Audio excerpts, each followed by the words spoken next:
Soupçon d'anarque autour de l'opération sans marmite en 24 heures. Eden Food retenu plusieurs heures au Sénine, relâché puis convoqué avec d'autres organisateurs ce lundi. L'influenceuse culinaire avait promis 5 tonnes de vivres pour nourrir 25 000 à 30 000 personnes en situation de précarité. Madame Actu vous en parle. Bonjour.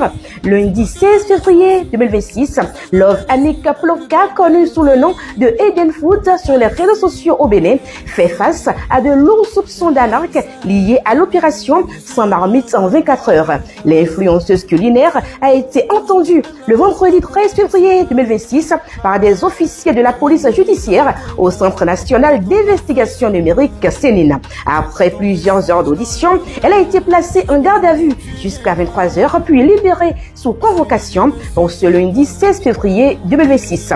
À l'origine de cette affaire, une vaste opération caritative organisée au Bénin le 28 novembre 2025. L'objectif affiché, préparer 5 tonnes de nourriture, mobiliser 100 marmites en 24 heures et servir entre 25 000 et 30 000 personnes en situation de précarité. Des appels aux dons ont donc circulé, des contributions financières ont été collectées auprès de partenaires et de particuliers, de même que des dons de cartons de spaghettis, des sacs de riz selon les dénonciateurs.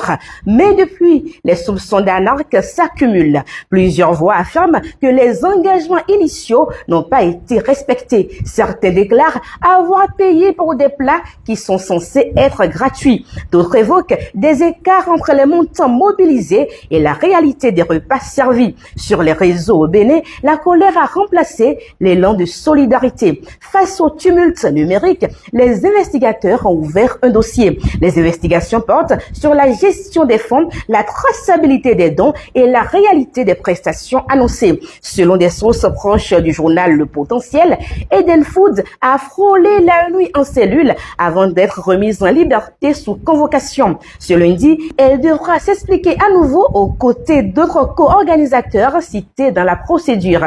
L'enquête suit son cours. Les réponses, elles, sont attendues. C'était Madame Actu.